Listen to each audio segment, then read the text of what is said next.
funny. So I'm curious if you have a oh shit price, where if it drops below this price, you're like, oh shit, I was wrong. Maybe maybe there's something false here, or is it really price is completely irrelevant when you're looking at your analysis?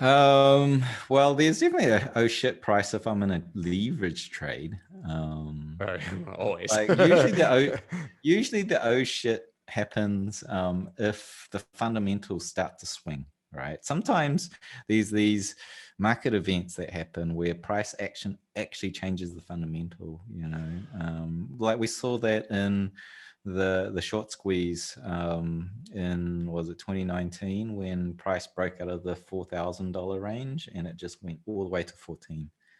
And it squeezed investors, and effectively it was well overvalued. But as it was running up so fast, investors started to get FOMO, and then we started to see the fundamentals started to conform to the price action, and it pulled the fundamentals up. And so, I mean, if you can create enough fear in the market, the fundamentals can change, and then I would go, oh shit, yeah. But luckily we're in this zone where, as the price is going down, everyone's going, oh shit, and buying. And so like it's just like really juicy right now. And it's really great because crypto Twitter is full of bearishness. Everyone's it's like floating in the Dead Sea. There's so much salt. It's unbelievable. It's like because I was tweeting bearish tweets after bearish tweets based on on-chain analysis in 2018, the bear market of that, and they hated me, absolutely hated me. And now I'm doing bullish tweets and they're hating it, saying it's going to 20, but it just says to me, like, actually the whole thing's flipped. Everyone wants to buy Bitcoin, but they want to buy it cheap. And they want the $20,000 Bitcoin price so they can buy it. Those are the people who buy 50. Those are the people who buy 50. Those are the people who buy it at 50 on the way up when they're finally in disbelief. That's how markets work. I don't know if it's going to go up or down, but right. I don't know if it's going to go up or down, but I do know that when it's seemingly everyone wants to buy at a lower price, they all buy higher. That's just, I mean, you can see that in the history of markets everywhere, right? That's not unique to Bitcoin. And it's interesting now because on-chain analysis is very widespread, and everyone's got access to the charts. And so people are posting very bearish on-chain analysis too. But I'd have you know that the on-chain analysis for the bearish stuff is fundamentally very bad analysis, and it's flawed analysis with major gaps and misunderstanding of what the data they're looking at is actually saying.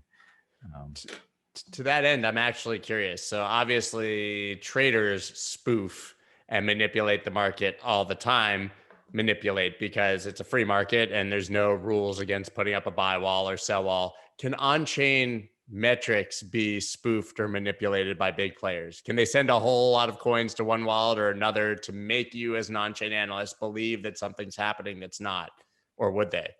Yeah, it's a lot harder to. It's not impervious, but there's different tiers of data, and for example, you can spoof addresses. Like active addresses is very easy to spoof, and there's a high correlation to price historically to active addresses. But some of the very much more sophisticated data we've got now, like Glassnode, do on-chain forensics to cluster all the addresses together and go, that is one person, and so you can't really easily spoof that. You can't fake being a million people. Literally, you need to fake being a million people to make a difference on the network, and that's very hard. That's a large amount of capital to deal with. The cost is prohibitive. You need probably a lot of development in wallets to be able to fake that kind of stuff. And even then we'd look at the amount of capital you're throwing. So if you're trying to spoof that stuff, you better be worth like, 10, 20, 50, $100 billion. Right, for it to even be worth it. Particularly, and also we filter out a lot of the stuff that's new. Like we want to look at the coins that have aged. So how can you, like those coins that were 5 years aged, moving between one participant to another, you can't fake that. Like you can have to wait 5 years before you try that scam again on the network. So Yeah, it's very difficult to fake the really good data. Like there's very rudimentary data that's given for free, but the really good stuff costs money, and that stuff is hard to fake. To get access to that data, and that's the data I'm working with, and all the stuff on Twitter is the cheap free stuff, and none of the people that have access to this higher tier of data is posting anything bearish. Right. So, Which is very interesting. I saw you say that on Twitter, that basically if you have access to the good data, it's very hard to build a bearish case. yeah, it's very hard. And like, it's crypto Twitter's fortunate because there's a number of us, William Clemente is also tweeting at that tier of data. I do a bit of it. I try not to tweet too much these days because I'm just sick of like the BS trolling. Yeah. So I forget it. I mean to be a service, guys, but forget it. A voluntary beating is not really high on my list of fun things to do. I also tweet less for the very same reason. I mean, yeah, exactly. But so. I'm curious. You talk about obviously like 5-year-old coins being moved in a large tranche, something that you wouldn't be able to fake, but also to what end would you even try? I'm curious, when you see things like that, how easy is it to identify whether perhaps that's an OTC deal, or is it perhaps just somebody changing their custody or security? How do you know why these coins are moving? Yeah, that's a hugely good question. It's like when you see that, you'll see it in one-dimensional network. So you will see it in, say, like dormancy or the destruction of coin. We call it destruction, pretty much the aging, the fine wine aging of these coins and wallets.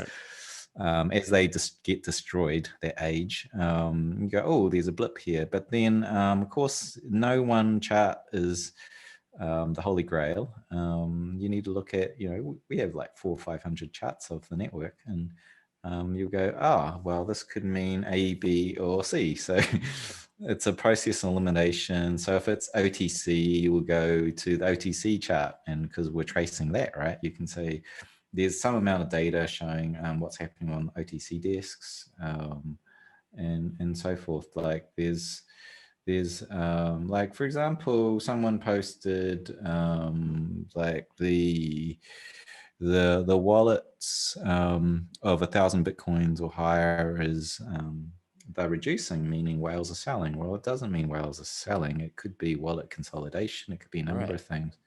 So then you need to track how much is, is it exchange balances? Because they're the biggest whales out there, which is Binance. They'll look on. They hold the most wallets of over 1,000 Bitcoins. Are they? Is it supply shock? Is it actually everyone's buying coins and taking it off Binance into cold storage because they're stacking hard? That's bullish. It's not bearish. That whales are right.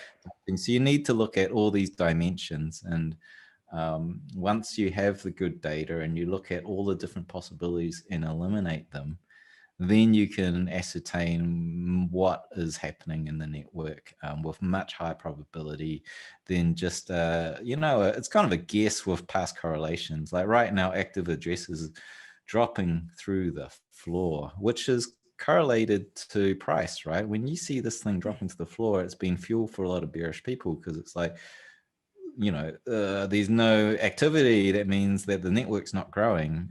Actually, what's actually happened is we've had 2 rounds of miners shut down. And so the blocks are being processed at 1/3 of the rate. So obviously the activity in the addresses has to go to 1/3 of the rate because they can't process at the same speed.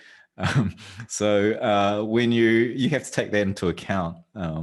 So there's all these sort of things you need to know about the network when you're going to do analysis.